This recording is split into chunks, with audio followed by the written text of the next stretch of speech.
প্রতিবেশী দেশ ভারতের রাজধানী দিল্লি থেকে যে সংকেত আসছে সেটা কোনোভাবেই উপেক্ষা করার মতো নয়। বাংলাদেশের স্বাধীনতা ও সার্বভৌমত্বের প্রতি হুমকি স্বরূপ একটা ষড়যন্ত্রের গন্ধ পাওয়া যাচ্ছে চারিদিকে। গত শনিবার দিল্লির প্রেস ক্লাব অফ ইন্ডিয়ায় যে সংবাদ সম্মেলন হয়েছে সেটা সাধারণ কোনো সংবাদ সম্মেলন ছিল না। এটা ছিল 2024 সালের 5 আগস্ট শেখ হাসিনা সরকার পতনের পর ভারতের মাটিতে আওয়ামী লীগ নেতাদের একেবারেই প্রথম সংবাদ সম্মেলন। 1.5 বছর ধরে যা ভারত সরকার করতে দেয়নি, হঠাৎ করেই এখন সেই অনুমতি কেন দিয়ে দিল? অন্তর্বর্তী সরকারের আমলে ভারত যে খেলা দেখাইতেছে, আবার নতুন করে কি খেলা দেখানো শুরু করলো? মোদী প্রশাসন বড় কোনো পদক্ষেপ নিতে যাচ্ছে ইউনূস সরকারের বিরুদ্ধে। কেন মোদী প্রশাসন হঠাৎ করে এই ধরনের পদক্ষেপ নিলেন বাংলাদেশের বিষয়? সাবেক প্রধানমন্ত্রী শেখ হাসিনার পদত্যাগ পত্র তাদের সামনে শো করতে হবে, জমা দিতে হবে।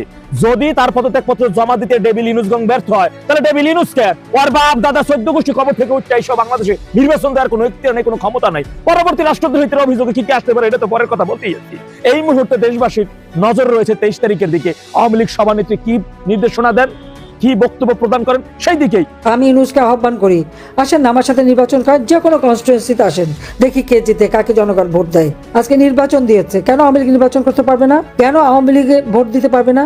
অবশ্যই আওয়ামী লীগকে নির্বাচন করতে দিতে হবে, আমরা নির্বাচন করতে চাই। আসসালামু আলাইকুম দর্শক, নতুন একটি নিউজ ভিডিওতে আপনাদের স্বাগতম। প্রিয় দর্শক, বাংলাদেশের বর্তমান রাজনৈতিক প্রেক্ষাপট নিয়ে ইতিমধ্যে অনেকগুলো ভিডিওর অংশবিশেষ আপনারা দেখেছেন এবং আশা করি দেখেই বুঝতে পেরেছেন আজকের ভিডিওটি কতটি গুরুত্বপূর্ণ এবং আকর্ষণীয় হতে চলেছে। প্রিয় দর্শক, দিল্লি থেকে কিন্তু সংকট ধীরে ধীরে এগিয়ে আসছে। দিন যত যাচ্ছে দিল্লি থেকে আসা নতুন নতুন বার্তা বাংলাদেশকে ঘাবড়াতে বাধ্য করছে। তাদের প্ল্যান কি, তারা কি করতে যাচ্ছে? বাংলাদেশে কর্মরত ভারতীয় নাগরিকদের সবাইকে 72 ঘন্টার আলটিমেটাম দিয়ে দিয়েছে নরেন্দ্র মোদী। তিনি সরাসরি বলে দিয়েছেন 72 ঘন্টার ভেতরে বাংলাদেশ ত্যাগ করে তাদের ভারতে ঢুকতে হবে। আবার ওই দিক থেকে দেখা যাচ্ছে যে শেখ হাসিনার পদত্যাগ পত্র যদি জাতিসংঘে জমা না দিতে পারে আমাদের অন্তর্বর্তীকালীন সরকার ডক্টর মোহাম্মদ ইউনূস, তাহলে এই নির্বাচন কোনোভাবেই গ্রহণযোগ্য হবে না এবং এই নির্বাচন কোনো মতেই উপর মহলে বৈধতা পাবে না। তাহলে কি হতে যাচ্ছে দর্শক, জানতে হলে পুরো ভিডিওটি দেখতে থাকুন। আশা করি পুরো ভিডিওটি দেখলে সম্পূর্ণ ঘটনা বুঝতে পারবেন। এখনো যারা আমাদের চ্যানেলটি সাবস্ক্রাইব করেননি তাদের সবাইকে বলবো আমাদের চ্যানেলটি সাবস্ক্রাইব করে পাশে থাকা বেল আইকনটি অন করে দিবেন। আর যারা ইতিমধ্যে সাবস্ক্রাইব করেছেন তাদেরকে অসংখ্য ধন্যবাদ। তো প্রিয় দর্শক, চলুন আর কথা বাড়াবো না, একটি লাইক দিয়ে মূল ভিডিওতে যাওয়া যাক। বাংলাদেশের রাজনৈতিক অঙ্গনে এখন যা ঘটছে তা অনেকটাই রহস্যময়। সাধারণ মানুষ হয়তো বুঝতে পারছেন না ঠিক কি হচ্ছে, কিন্তু যারা গভীরভাবে পরিস্থিতি পর্যবেক্ষণ করছেন তারা বুঝতে পারছেন যে একটা বড় কিছু ঘটতে চলেছে। প্রতিবেশী দেশ ভারতের রাজধানী দিল্লি থেকে যে সংকেত আসছে সেটা কোনোভাবেই উপেক্ষা করার মতো নয়। বাংলাদেশের স্বাধীনতা ও সার্বভৌমত্বের প্রতি হুমকি স্বরূপ একটা ষড়যন্ত্রের গন্ধ পাওয়া যাচ্ছে চারিদিকে। গত শনিবার দিল্লির প্রেস ক্লাব অফ ইন্ডিয়ায় যে সংবাদ সম্মেলন হয়েছে সেটা সাধারণ কোনো সংবাদ সম্মেলন ছিল না। এটা ছিল 2024 সালের 5 আগস্ট শেখ হাসিনা সরকার পতনের পর ভারতের মাটিতে আওয়ামী লীগ নেতাদের একেবারেই প্রথম সংবাদ সম্মেলন। 1.5 বছর ধরে যা ভারত সরকার করতে দেয়নি, হঠাৎ করেই এখন সেই অনুমতি কেন দিয়ে দিল? এই প্রশ্নের উত্তর খুঁজতে গেলেই বোঝা যায় যে পানি অনেক গভীরে। প্রেস ক্লাব অফ ইন্ডিয়া কোনো সাধারণ জায়গা নয়, এটা ভারতের একেবারে কেন্দ্রীয় জায়গা, যেখানে ভারতের রেজিস্টার্ড রাজনৈতিক দলগুলো অল ইন্ডিয়া ইস্যুতে সংবাদ সম্মেলন করে থাকে। আওয়ামী লীগকে এই স্পেস দেওয়া মানে কি? মানে হচ্ছে সাউথ ব্লক সরাসরি এই কাজে সম্মতি দিয়েছে। মোদী সরকারের পররাষ্ট্র মন্ত্রণালয় এবং তাদের অধিভুক্ত যে সংস্থাগুলো আছে তারা এই পুরো বিষয়টা অপারেট করছে বলে ধারণা করা হচ্ছে। সংবাদ সম্মেলনে উপস্থিত ছিলেন সাবেক পররাষ্ট্রমন্ত্রী হাসান মাহমুদ ও সাবেক শিক্ষামন্ত্রী মহিদুল হাসান চৌধুরী নওফেল। এই দুইজনই বাংলাদেশি সাবেক ক্ষমতাসীন দলের গুরুত্বপূর্ণ মুখ। আর এখানেই শেষ নয়, আগামী শুক্রবার অর্থাৎ 23শে জানুয়ারি আরেকটি সংবাদ সম্মেলনের আয়োজন করা হয়েছে। সেখানে আবারও নওফেল থাকবেন এবং সঙ্গে থাকবেন আরেক সাবেক মন্ত্রী মোহাম্মদ আলী আরাফাত। এখানে একটি বিষয় লক্ষণীয়, আরাফাত, হাসান মাহমুদ এবং অন্যান্য নেতারা কিন্তু বাংলাদেশে একবার গ্রেফতার হয়েছিলেন। তাহলে তারা ভারতে গেলেন কিভাবে? খবর পাওয়া যাচ্ছে যে সেনাবাহিনী তাদেরকে সেফ এক্সিট দিয়েছে। পুলিশের কিছু কর্মকর্তাদেরও সেফ এক্সিট দিয়েছে সেনাবাহিনী। এই তথ্য যদি সত্য হয় তাহলে বাংলাদেশের অভ্যন্তরে কি ঘটছে সেটা নিয়েও প্রশ্ন উঠছে। ভারতে আওয়ামী লীগের আশ্রয় নেওয়ার বিষয়টা নতুন কিছু নয়, এটা সবাই জানেন। কিন্তু এতদিন ভারত একটু সতর্ক ছিল। অন্তর্বর্তী সরকার যেহেতু বেশ সক্ষম এবং কূটনৈতিকভাবে চাপ প্রয়োগ করতে পারছিল, তাই ভারত সরকার আওয়ামী লীগকে প্রকাশ্য রাজনৈতিক কার্যক্রম করতে দিচ্ছিল না। অতীতে কয়েকবার আওয়ামী লীগ নামে বেনামে দিল্লিতে সংবাদ সম্মেলনের আয়োজন করতে চেয়েছিল। কারণ হিসেবে বলা হয়েছে যে মোহাম্মদ ইউনূসের চাপে ভারত এটা করতে দেয়নি। কিন্তু এখন চিত্র সম্পূর্ণ বদলে গেছে। এখন সকাল সন্ধ্যার সংবাদ সম্মেলন হচ্ছে, প্রকাশ্য অফিস খোলা হয়েছে। শুধু ভারত থেকে নয়, ইউরোপ এবং আমেরিকা থেকেও আওয়ামী লীগ নেতারা ভারতে এসে বাংলাদেশের বিরুদ্ধে ষড়যন্ত্রে মেতে উঠেছেন বলে অভিযোগ উঠছে। বেলজিয়াম থেকে, ইংল্যান্ড থেকে সাবেক মন্ত্রীরা এসে যোগ দিচ্ছেন এই সংবাদ সম্মেলনে। এর অর্থ একটাই হতে পারে, ভারত এখন প্রকাশ্যে বাংলাদেশ বিরোধী ষড়যন্ত্রে আওয়ামী লীগকে ওপেন লাইসেন্স দিয়ে দিয়েছে। প্রশ্ন হচ্ছে, কেন এখন, কেন ঠিক এই মুহূর্তে ভারত এত আগ্রাসী হয়ে উঠল? উত্তরটা খুব সরল। 12 ফেব্রুয়ারি এই তারিখে বাংলাদেশে জাতীয় নির্বাচন এবং গণভোট হবার কথা। আর এই নির্বাচন মানে আওয়ামী লীগের জন্য চিরতরে দরজা বন্ধ হয়ে যাওয়া। গণভোটে যদি জনগণ রায় দেয়, তাহলে আওয়ামী লীগ সারা জীবনের জন্য নিষিদ্ধ হয়ে যেতে পারে। এই ভয়েই তারা এখন মরিয়া হয়ে উঠছে। বিশ্লেষকরা মনে করছেন যে ভারত প্রথমে চেষ্টা করেছিল আওয়ামী লীগকে সাথে নিয়ে একটা ইনক্লুসিভ নির্বাচন আয়োজন করাতে, কিন্তু তাদের ভাষায় এটাকে বলা হচ্ছিল অংশগ্রহণমূলক নির্বাচন। কিন্তু যখন তারা বুঝতে পারল যে এটা কিছুতেই সম্ভব নয়, বাংলাদেশের মানুষ কোনোভাবেই আওয়ামী লীগকে সাথে নিয়ে নির্বাচন করতে রাজি নয়, তখনই তারা অন্য পথে হাঁটতে শুরু করেছে। এখানে বিএনপির নামও উঠে আসছে। অনেকে বলছেন যে বিএনপির মাধ্যমেও চেষ্টা করা হয়েছে আওয়ামী লীগকে নির্বাচনে অন্তর্ভুক্ত করতে। বিএনপিও চেষ্টা করেছে বলে খবর আছে, কিন্তু যখন দেখা গেল যে সেটাও সম্ভব হচ্ছে না, তখনই ভারত সরাসরি মাঠে নেমেছে। এখন যে পরিস্থিতি তৈরি হয়েছে সেটা অনেকটা 2006-2007 সালের কথা মনে করিয়ে দিচ্ছে। তখনও নির্বাচনের আগে রাজনৈতিক অস্থিরতা তৈরি করা হয়েছিল এবং শেষ পর্যন্ত 111 নামে যে ঘটনা ঘটেছিল সেটা সবার জানা। এখন অনেকেই আশঙ্কা করছেন যে 12 ফেব্রুয়ারির আগে আবারও সেই 111-এর মতো কিছু ঘটানোর চেষ্টা করা হতে পারে। এখন প্রশ্ন হচ্ছে, 12 ফেব্রুয়ারি কি হতে পারে? 3টি সম্ভাবনা দেখা যাচ্ছে। প্রথম সম্ভাবনা হচ্ছে জাতীয় নির্বাচন এবং গণভোট সুষ্ঠুভাবে হয়ে যাবে। এটাই সবার প্রত্যাশা এবং এটাই হওয়া উচিত। যদি এটা হয়ে যায়, তাহলে ষড়যন্ত্রকারীদের সব পরিকল্পনা ব্যর্থ হয়ে যাবে। দ্বিতীয় সম্ভাবনা হচ্ছে জাতীয় নির্বাচন হয়তো কোনো কারণে হতে পারল না, কিন্তু কমপক্ষে গণভোটটা হয়ে গেল। গণভোট হয়ে গেলেও আওয়ামী লীগের জন্য বড় ধাক্কা হবে, কারণ এটা তাদের চিরতরে নিষিদ্ধ করার পথ খুলে দেবে। তৃতীয় সম্ভাবনা হচ্ছে কোনোটাই না হওয়া। কিন্তু অনেক বিশ্লেষক মনে করছেন যে তৃতীয় সম্ভাবনায় গেলেও 2006-এর মতো সেনাবাহিনী পর্দার আড়াল থেকে ক্ষমতা দখল করবে, এমনটা হওয়ার সম্ভাবনা নেই। কারণ মোহাম্মদ ইউনূস নিজে যাবেন না বলে মনে করা হচ্ছে। তিনি ক্ষমতায় থাকবেন এবং অন্য নির্বাচনের দিকে এগিয়ে যাবেন, যেমন স্থানীয় সরকার নির্বাচন। খবর পাওয়া যাচ্ছে যে 12 ফেব্রুয়ারি জাতীয় নির্বাচন না হলে 1 থেকে 1.5 সপ্তাহের মধ্যেই স্থানীয় সরকার নির্বাচনের ঘোষণা আসতে পারে। যেহেতু বৃহস্পতিবার সাধারণত উপদেষ্টা পরিষদের গুরুত্বপূর্ণ সিদ্ধান্তগুলো হয়, তাই পরের বৃহস্পতিবারে এই ঘোষণা আসতে পারে বলে জানা যাচ্ছে। এদিকে ভারতের মাটিতে আওয়ামী লীগের কার্যক্রম নিয়ে একটা বড় প্রশ্ন উঠেছে। ভারতের নিজস্ব আইন অনুযায়ী কেউ যদি ইমিগ্রেশন প্রসেস যথাযথভাবে সম্পন্ন না করে সীমান্ত পার হয়ে ভারতে ঢোকে, তাহলে সেটা অনুপ্রবেশ বলে গণ্য হয়।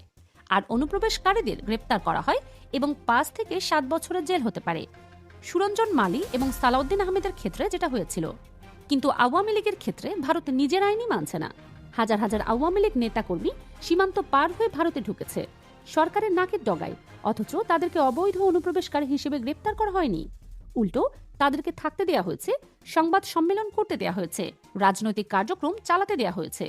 অনেকে বলছেন যে এটা প্রমাণ করে আওয়ামী লীগ ভারতের কাছে কতটা প্রিয়। ভারত নিজের আইন ভেঙে হলেও তাদেরকে আশ্রয় দিয়েছে এবং এখন তাদেরকে বাংলাদেশ বিরোধী ষড়যন্ত্রের হাতিয়ার হিসেবে ব্যবহার করছে। এখানে আরেকটা উদ্বেগের জায়গা আছে। অনেকে মনে করছেন যে ভারত আওয়ামী লীগের এই ষড়যন্ত্রে বিএনপিও জড়িত থাকতে পারে। এটা যদি সত্য হয়, তাহলে বাংলাদেশের জন্য পরিস্থিতি আরও জটিল হয়ে যাবে। কারণ বিপ্লবের বিরুদ্ধে যদি দেশের দুটি বড় রাজনৈতিক দল একজোট হয়ে যায়, তাহলে সাধারণ মানুষের পক্ষে লড়াই করা কঠিন হয়ে পড়বে। তবে আশার কথা হচ্ছে অন্তর্বর্তী সরকারও এই পরিস্থিতি মোকাবেলায় প্রস্তুত আছে বলে মনে করা হচ্ছে। ক্যালেন্ডারের তারিখ পরিবর্তনের সাথে সাথে ডেভিল ইনুসেরও দুনিয়াটা খুব ছোটই আসতেছে। একেবারে অন্তিম সময়ের কাছাকাছি চলে আসছে। ডেভিল ইনুস ভাই, ভরসা রাখেন, ইনশাল্লাহ ভালো কিছু হতে যাইতেছে, খুব ভালো কিছু। 2-1 দিনের মধ্যে রেজাল্ট পাইয়া যাবেন ইনশাল্লাহ। সম্প্রতি জাতিসংঘ থেকে বলা হয়েছে সাবেক প্রধানমন্ত্রী শেখ হাসিনার পদত্যাগ পত্র তাদের সামনে শো করতে হবে, জমা দিতে হবে। যদি তার পদত্যাগ পত্র জমা দিতে ডেভিল ইনুসগং ব্যর্থ হয়, তাহলে ডেভিল ইনুস ওর বাপ দাদা 14 গোষ্ঠী কবর থেকে উঠতে এসব বাংলাদেশে নির্বাচন দেওয়ার কোনো ইখতিয়ার নেই, কোনো ক্ষমতা নাই। পরবর্তী রাষ্ট্রদ্রোহিতার অভিযোগে কি আসতে পারে, এটা তো পরের কথা বলতেই আছি। এই মুহূর্তে দেশবাসীর নজর রয়েছে 23 তারিখের দিকে। আওয়ামী লীগ সভানেত্রী কি নির্দেশনা দেন, কি বক্তব্য প্রদান করেন সেই দিকেই, এবং পাশাপাশি ডেভিল ইনুসের ঘুম ও হারামের দিকে। 23 তারিখে আসলে তার কয়টা হাড়ি ফাটটা যায়, কোথায় কোন অবস্থা তৈরি হয়, সেই দিকে তার নজর। এই কারণে এখান থেকে বাঁচার জন্য তারাও তৎপরভাবে জঙ্গি হামলা, জঙ্গিদের কায়দা, সেনাবাহিনীর মধ্যে জামাতপন্থী যে সকল অফিসারগণ রয়েছে সেই অফিসারদের কিভাবে এক জায়গা থেকে আরেক জায়গায় আনা যায় সেই বিষয়ে তারা বন্দোবস্ত ভেবে করতেছে। সর্বশেষ বাঁচার জন্য তারও অন্তিম সময়ের লড়াই সে করবে, এটা স্বাভাবিক। আর আমরা আমাদের দেশ বাঁচানোর লড়াই করব ইনশাআল্লাহ। সম্প্রতি সময় আপনারা দেখেছেন আজকে তারেক রহমানের তার নির্বাচনী প্রচারণা সে শুরু করবে, ঠিক এমন সময় গতকালকে আল জাজিরায় আমাদের সজীবদের জয় সাহেবের সাক্ষাৎকারটা দেখেছেন, কি দুর্দান্ত সাক্ষাৎকার তিনি দিয়েছেন। তার যে একেবারে চরম শত্রু সে ওই সাক্ষাৎকার দেখে প্রশংসা করতেছেন, যে তার বসার স্টাইল, তার ম্যাচুরিটি এবং একের পর এক আল জাজিরার কর্তৃক যে প্রশ্ন তার উপর ছুড়ে দেওয়া হয়েছিল, কঠিন কঠিন প্রশ্ন, সেই প্রশ্নের একেবারে সঠিক পুঙ্খানুপুঙ্খ উত্তর দিয়ে আরেকটি প্রশ্ন ছুড়ে দেওয়া। অনেকে বলতেছেন মুজিব থেকে সজীব, আসলে এখন তাই। সেটি মনে রাখবেন, এই মুহূর্তে আল জাজিরা, রয়টার্স থেকে অনেক শক্তিশালী মিডিয়া ডেভিল ইউনুস থেকে সাক্ষাৎকার নেওয়ার জন্য তাকে বারবার বলা হচ্ছে সে অসুস্থ, তার সমস্যা, এই নিয়ে একটু পরে ডেভিল ইউনুসকে বলে রাখি, বলা ঠিক হবে কিনা জানি না, কিন্তু বলে রাখি একটা ফোন আসতেছে, ফোন মনে হয় আসছেও, ফোনটা রিসিভ করিস। ফোনটা রিসিভ করলে গুছানোর একটা সময় পাবি, কিছু প্রশ্ন করা হবে, ফোনটা রিসিভ করলে একটা প্রস্তুতি নেওয়ার একটা সুযোগ আসবে। এমন হইতে পারে যে ফোন চলেও আসছে, বলা যায় না। কারণ আপনারা জানেন কিছুদিন আগে যুক্তরাষ্ট্রের 2 জন সিরিয়ার কূটনীতিক ডেভিল ইউনুসের সাথে দেখা করে কিন্তু তারা বিভিন্ন মানে আগামী নির্বাচন কোন দিকে কি হইতেছে, ডেভিল ইউনুস বলছে নির্বাচন শেষ 1 ঘন্টা সে ক্ষমতায় থাকবে না, সে সাথে সাথে পদত্যাগ করবেন, সে তার জায়গায় চলে যাবেন, এদের নানান গল্প।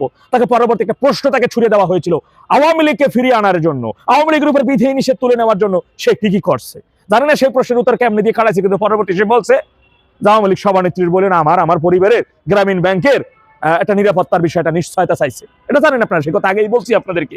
একেবারে অন্তিম সময়ে সেরই মধ্যে দেখলাম গ্রামীণ সিমের বা গ্রামীণ ফোনের নামে রাষ্ট্র থেকে 6,000 কোটি টাকা নেওয়ার চেষ্টা করতেছে, পায়তারা করতেছে ডেভিল। অনেক আগেই বলছি যে এই নির্বাচনটা সম্পূর্ণভাবে একটা পাতানো নির্বাচন। এই নির্বাচনের আপনার সংসদ নির্বাচনের ফলাফল আগে প্রকাশ হবে না, আগে প্রকাশ হবে গণভোটের ফলাফল, এবং সেই ফলাফলে হ্যাঁ বিজয়ী হবে। ভোট যদি 19টাও পড়ে, ওই কি বলে হ্যাঁ পক্ষে ভোট যদি ধরেন 19টা লোক 19টা ভোট দেবে, 19 জন মানুষ ভোট দেবে, তার ভিতরে যদি ধরেন 5টা যাইব পচা, থাকবো 14টা, 8টা মানুষ হ্যাঁ দিচ্ছে, তাহলে হ্যাঁ বিজয়ী হয়েছে।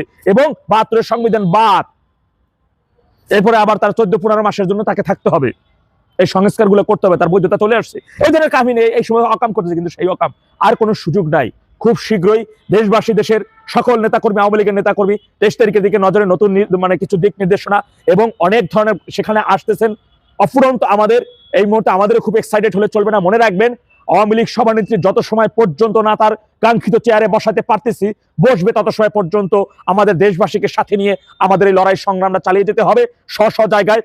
একেবারে সর্বোচ্চ মনে রাখবেন, নেত্রী কিন্তু আপনাদেরকে সেই কঠোর নির্দেশনা দিয়েছে যে সর্বোচ্চ প্রস্তুতি নিয়ে রাখার জন্য, অর্থাৎ এটা দ্বারা বোঝানো হয়েছে লগি, বৈঠা এবং টেড়া এগুলো সব স্ব জায়গায় নিরাপদ স্থানে সুন্দরভাবে গুছিয়ে রাখা দেন, যেন ডাক দেওয়া মাত্র ওটা নিয়ে চলে আসতে পারেন। ওই সময় কিন্তু খোঁজাখুঁজিরও টাইপ পাবেন না, এবং সেই সময়টা কিন্তু খুব কাছাকাছি, খুব নিকটতম জায়গায় চলে আসছে।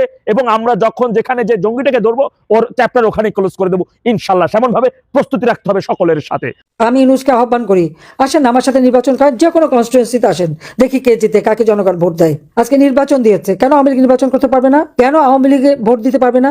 অবশ্যই আওয়ামী লীগকে নির্বাচন করতে দিতে হবে, আমরা নির্বাচন করতে চাই।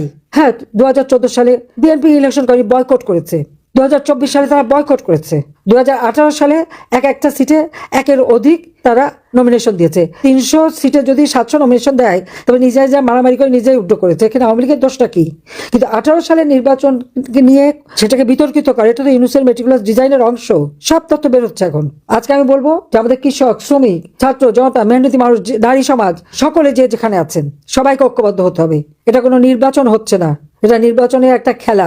এখান থেকে কোনো জনগণের ম্যান্ডেট আসবে না। নির্বাচন নামে একটা প্রহসন হচ্ছে, যেখানে আওয়ামী লীগ অংশগ্রহণ করতে পারে না। সেটাকে আবার নির্বাচন কিসের? অন্তত 50% ভোটারের আমাদের পক্ষে। আজকে আমাদের নির্বাচন করতে দেবে না কেন? আমি ইউনূসকে আহ্বান করি, আসেন আমার সাথে নির্বাচন করেন, যে কোনো কনস্টিটুয়েন্সিতে আসেন, দেখি কে জিতে, কাকে জনগণ ভোট দেয়। তখন না বুঝতে পারবো। সেটা তো করতে পারবে না, সে সাহস নাই। কারণ রক্ত চোষা আর কেউ ভোট দেবে না, জানি তা ভালো করে। গরিবের রক্ত চুষে খেয়েছে তো, আর টাকা পাচার করে বিদেশের সম্পদের পাহাড় করেছে, বাংলাদেশে কোনোদিন 1 টাকাও বিনিয়োগ করেনি। তো তার আবার কে ভোট দেবে? সেই জন্যই তো ভোট চুরি করে ক্ষমতা আসতে চাচ্ছে। এখন ক্ষমতা ডাকাতি করে নিয়েছে, আর ভোট চুরি করে তার অবৈধ ক্ষমতা বৈধ করার প্রচেষ্টা। আমি দেশের সকল মানুষকে আমি বলবো, আপনারা এইরকম অন্যায় অবিচার চলতে পারে না। অবশ্যই যারা আপনাদের পরিবারের উপর হামলা করেছে, আপনাদের উপর নির্যাতন করেছে, একদিন তার বিচার হবে। শুধু নাম ঠিকানাগুলি রেখে দেন, সব নাম ঠিকানাগুলি রেখে দেন, ভুলবেন না। এটার জন্য মনে থাকে আওয়ামী লীগের আবার নিয়ম আছে। আওয়ামী লীগ খুব উদার, যত মায়ের খাক গুতা খাক আবার ভুলে যায় 2001-এ বিএনপির হাতে নির্যাতিত হয়ে পরে তো আর কেউ কোনো কিছু বলেনি, এবার আর ছাড়া নাই। ইনশাল্লাহ দিন ফিরে আসবে, বাংলাদেশের জয় একদিন হবেই, জনগণের জয় হবে। অবৈধভাবে ক্ষমতা দখলকারী ইউনূস সে কিভাবে আওয়ামী লীগকে ব্যান করে, তার কি অধিকার আছে? তাকে আমি প্রশ্ন করি যে সে কি জনগণের ম্যান্ডেট নিয়ে ক্ষমতা এসেছে, জনগণের ভোটে ক্ষমতা এসেছে? তা তো নয়। আর তারপরে আওয়ামী লীগকে ব্যান করে, তার কি কোনো অধিকার আছে আওয়ামী লীগকে ব্যান করার? তার কি কোনো অধিকার আছে যে আওয়ামী লীগের কেউ ভোট দিতে পারবে না বা নির্বাচনে অংশগ্রহণ করতে পারবে না? কেন পারবে না? সেটাই আমার প্রশ্ন। এই লাশের উপর পাড়া দিয়েই তো ডক্টর মোহাম্মদ ইউনূস ক্ষমতাটা দখল করেছে, এটা কারো ভুললে চলবে না। কোটা আন্দোলন, কোটা তো আমি বাতিল করে দিয়েছিলাম, কোটা তো ছিল না। তারপর ছাত্রদের সব দাবি মেনে নেওয়া হলো, যেই সব দাবি মানা হলো তখন আসলো কি 9 দফা। আচ্ছা 9 দফাও যখন মানলাম তখন আসলো 1 দফা। আমি তো আগেই সকলকে সতর্ক করেছিলাম যে আন্দোলন কোনো ছাত্রদের আন্দোলন না, কোটা আন্দোলন না, এটা হলো সরকার উৎখাতের আন্দোলন। ডক্টর ইউনূস গ্রামীণ ব্যাংকটাকে পেয়েছিল একটা সোনার ডিম পাড়া হাঁস, এইটা ভাঙিয়ে সব জায়গা থেকে সে টাকা যে কামাই করতো ওইটাই ছিল তার একটা মানে আমব্রেলা, একটা ছাতার মতো। এটাকে ব্যবহার করে করে সেসব দেশে বিদেশে তার ভালো মানুষের একটা চেহারা দেখায় দেখায় সেখান থেকে টাকা কামাই করতো এবং অর্থ আত্মসাৎ করতো। তার যে অবৈধভাবে অর্থ উপার্জন সেটা ঢাকা দিত ওইভাবেই, গ্রামীণ নাম ব্যবহার করে করে। ইউনূস ক্ষমতা আসতে না আসতেই প্রত্যেক কারাগারে যত জঙ্গি সন্ত্রাসী খুনি যারা জেলে ছিল সবাইকে কিন্তু ছেড়ে দিয়েছে। প্রশাসনে আমরা দেখি যে সরকারি কর্মকর্তা, পুলিশ, সেনাবাহিনী, সশস্ত্র বাহিনীর সদস্য সবার বিরুদ্ধে মামলা। আর আমরা আওয়ামী লীগের নেতা কর্মী, আমাদের সহযোগী সংগঠন মুক্তিযোদ্ধা পরিবার বা আমাদের 14 দলীয় নেতা সবার বিরুদ্ধে মামলা হামলা দিয়ে তাদেরকে নানাভাবে নির্যাতন চালাচ্ছে। হ্যাঁ, আমার বিরুদ্ধে তো কি আমি নাকি মানবাধিকার লঙ্ঘন করেছি। আজকে বাংলাদেশে যে প্রতিদিন হত্যা হচ্ছে, মানুষের জীবন মান কেড়ে নেওয়া হচ্ছে, দ্রব্যমূল্যের ঊর্ধ্ব গতিতে মানুষ দিশেহারা, মানুষের ঘর বাড়ি জ্বালিয়ে পুড়ে ছারখার করে দিচ্ছে, ওগুলো কি মানবতা রক্ষা করা? আজকে আমার 1.5 লক্ষর উপর নেতা কর্মীকে গ্রেপ্তার করেছে, এর মধ্যে অনেকে টাকা পয়সা কোনো মতো খরচ করে জামিন পেয়েছে, আবার কেউ যদি একটা জামিন পায় তাকে আরো 5টা মামলা দেয়। কাজে এর হাত থেকে দেশকে রক্ষা করতে হবে, মানুষকে রক্ষা করতে হবে। আমি জানি আমাদের নেতা কর্মীদের উপর যে অকথ্য অত্যাচার চলছে যার জন্য মানুষ দিশেহারা। আমি তো দেশ ছেড়ে আসতে চাইনি, আমি ভেবেছিলাম ঠিক আছে আমার বিরুদ্ধে এত আন্দোলন আমি চুকিপাড়া চলে যাব, কিন্তু আমাকে তো একেবারে মানে আমি প্রধানমন্ত্রী হিসেবেই নিয়ে এসে আমাকে দিয়ে গেল। হ্যাঁ, আমি দেশে ফিরবো, নিশ্চয়ই ফিরবো। ইউনূস ভেবেছে কি 1 মাঘে শীত যায় না, আর আমি তো আছি, যত দূরেই থাকি আমার মনটা আপনাদের মাঝেই আছে। আপনারা ভালো থাকেন, সুস্থ থাকেন, দেখা হবে খুব শীঘ্রই। খোদা হাফিজ। প্রিয় দর্শক, ইতিমধ্যে আপনারা আমাদের পুরো ভিডিওটি দেখেছেন। ভিডিওটি দেখে কি জানলেন এবং বুঝলেন অবশ্যই আপনাদের মূল্যবান মতামতটি আমাদের কমেন্ট বক্সে জানাতে ভুলবেন না। এখনো যারা আমাদের চ্যানেলটি সাবস্ক্রাইব করেননি তাদের সবাইকে বলবো আমাদের চ্যানেলটি সাবস্ক্রাইব করে পাশে থাকা বেল আইকনটি অন করে দিবেন এরকম নিত্য নতুন প্রতিদিন গরম গরম নিউজ আপডেট পেতে। ধন্যবাদ সবাইকে।